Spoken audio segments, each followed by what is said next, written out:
Hello students, कैसे आप सब लोग? खैरियत से हैं, खुशबाश हैं? मैं हूं आपको फिज़िक्स टीचर मोहम्मद आफ्ताब और आप देख रहे हैं अपना प्यारा सा educational channel alpha science academy.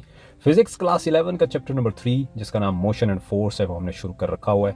इससे पहले हम 4 लेक्चर कर चुके हैं, यह हमारा 5वां लेक्चर है जो कि मुख्तसर सा ही होगा क्योंकि यहाँ पे हम सिर्फ इक्वेशंस ऑफ मोशन का हल्का फुल्का रिव्यू करने वाले हैं। मैं डिराइव तो नहीं करूँगा क्योंकि आप क्लास 9 और 10 में कर चुके हैं, यहाँ जस्ट उनको रिव्यू किया जाएगा। जी हाँ, तो बात शुरू करते हैं equations of motions for uniformly accelerated bodies. तो मान लीजिए कि हमारे पास एक गाड़ी है जिसकी इनिशियल वेलोसिटी vi है, कुछ टाइम गुजरता है, उसकी वेलोसिटी vi से बढ़कर vf हो जाती है। इस दौरान वो कुछ डिस्टेंस भी ट्रैवल कर चुका होता है जिसको हम s के साथ रिप्रेजेंट करते हैं, और वेलोसिटी में इजाफे की वजह से उसमें एक एक्सेलरेशन भी प्रोड्यूस हो चुका है जिसको हम ए कहते हैं। इस एक्सेलरेशन को हम यूनिफॉर्म एक्सेलरेशन कहेंगे। और इन 4-5 चीज़ों को, 5 चीज़ें कौन कौन सी हैं? इनिशियल वेलोसिटी है, फाइनल वेलोसिटी, एक्सेलरेशन, टाइम और डिस्टेंस। इन 5 चीज़ों को जोड़ने वाली अगर जो इक्वेशंस हैं उनको हम इक्वेशंस ऑफ मोशन कहते हैं, और वो कुछ इस तरह से हैं। फर्स्ट इक्वेशन ऑफ मोशन कुछ इस तरह से है, v f is equal to v i plus a t. इसमें v f final velocity, v i initial velocity, a acceleration और टी टाइम है। इस इक्वेशन को हम और तरह से भी लिख सकते हैं, और कैसे कैसे लिख सकते हैं? V i is equal to a t, दूसरी तरफ जाकर वी एफ में से माइनस हो जाएगा।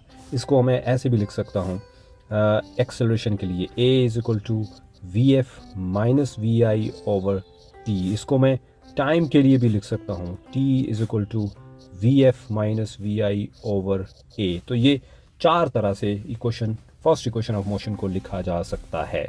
अब बारी है सेकंड इक्वेशन ऑफ मोशन की। सेकंड इक्वेशन ऑफ मोशन जो है वो कुछ इस तरह से है, s is equal to v i t plus half a t square. इसमें एस डिस्टेंस है, v i initial velocity, t time, a acceleration और टी फिर से टाइम। इस इक्वेशन को कई और तरह से भी लिखा जा सकता है, लेकिन एक जो कि कॉमन मेथड है वो है s is equal to 2vi plus a t square divided by 2।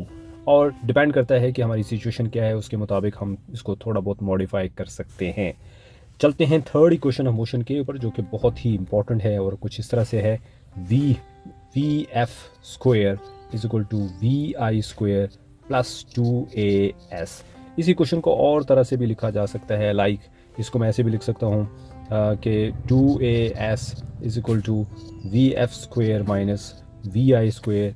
इसको मैं ऐसे भी लिख सकता हूँ, a is equal to v f square minus v i square over 2s।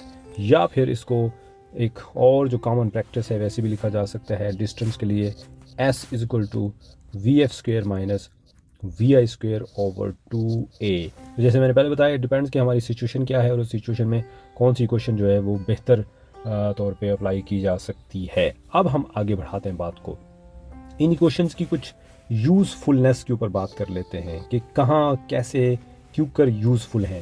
भाई ये जो इक्वेशंस हैं ये सिर्फ और सिर्फ वहाँ यूज़फुल हैं जहाँ ऑब्जेक्ट की जो मोशन है वो लीनियर है और उसका जो एक्सेलरेशन है वो यूनिफॉर्म है। जहाँ ऑब्जेक्ट की मोशन लीनियर नहीं है और एक्सेलरेशन यूनिफॉर्म नहीं है, वहाँ पे हम ये इक्वेशन अप्लाई नहीं कर सकते। एक बहुत इंपॉर्टेंट चीज़ है कि जब एक ऑब्जेक्ट स्ट्रेट लाइन के ऊपर मूव कर रहा होता है, when an object is moving on a straight line, तो उसका डायरेक्शन चेंज नहीं होता। और जब डायरेक्शन चेंज नहीं होता तो फिर जो वेक्टर्स होते हैं उनकी मैग्नीट्यूड्स को स्केलर्स के तौर पे डील कर सकते हैं। मैग्नीट्यूड्स तो वैसे भी स्केलर्स ही होती हैं, लेकिन वेक्टर्स के ऊपर कहने का मतलब ये है कि ये जो एरोज होते हैं लगाने की ज़रूरत नहीं है, इनको सिंपल लिखा जा सकता है। अब एक इंटरेस्टिंग पॉइंट ये है कि एक ऑब्जेक्ट जब मूव कर रहा होता है तो उसकी इनिशियल वेलोसिटी को पॉजिटिव लिया जाता है, और फिर उस इनिशियल वेलोसिटी का जो भी डायरेक्शन है उसके अपोजिट जितनी भी चीज़ें होंगी उन तमाम चीज़ों के डायरेक्शंस को नेगेटिव लिया जाएगा। मान लीजिए कि एक ऑब्जेक्ट है, एक गाड़ी है, वो इस तरफ मूव कर रही है, तो उसकी जो वेलोसिटी है, इनिशियल वेलोसिटी, उसको पॉजिटिव लिया जाएगा। और इस इनिशियल वेलोसिटी के अपोजिट अगर कोई चीज़ है, मान लीजिए फाइनल वेलोसिटी है, एक्सेलरेशन है, या कोई भी और चीज़ है, वो जो भी चीज़ें इसके अपोजिट होंगी उनको हम नेगेटिव लेंगे। आई होप कि आपको बात समझ में आई है। अब आगे चलते हैं और अब हम बात करते हैं फ्री फॉल मोशन की, और इसके साथ ही हम ग्रेविटेशनल एक्सेलरेशन को छेड़ पाएंगे। फ्री फॉल का मतलब होता है आज़ादाना तौर पे गिरना किसी भी चीज़ का, जस्ट लाइक न्यूटन के सर पे गिरने वाला जो सेब था वो भी फ्रीली फॉल कर रहा था। तो कोई भी चीज़ जिसका मैस m है वो ज़मीन की तरफ जब फ्रीली फॉल कर रही होती है तो उसके लिए एक ख़ास किस्म की टर्म यूज़ होती है जिसको हम ग्रेविटेशनल एक्सेलरेशन कहते हैं। इसी तरह अगर कोई लड़का जो है वो पहाड़ पे खड़े होकर एक पत्थर फेंकता है तो वो जो पत्थर है उसका ज़मीन की तरफ गिरना भी फ्री फॉल है। तो यहाँ पे फिर हम एक नया एक्सेलरेशन जिसके बारे में पहले भी पढ़ चुके हैं यानी ग्रेविटेशनल एक्सेलरेशन वो इंट्रोड्यूस करवाने लगे हैं। इसकी डेफिनेशन कुछ इस तरह से है कि भाई एयर की एब्सेंस में, एयर रेजिस्टेंस की एब्सेंस में ज़मीन के करीब करीब सारी चीज़ें ज़मीन की तरफ एक यूनिफॉर्म एक्सेलरेशन के साथ गिरती हैं। उस एक्सेलरेशन को हम ग्रेविटेशनल एक्सेलरेशन कहते हैं। यानी in the absence of air resistance all objects in free fall and near the surface of the earth move towards the earth with a uniform acceleration. This acceleration is known as gravitational acceleration.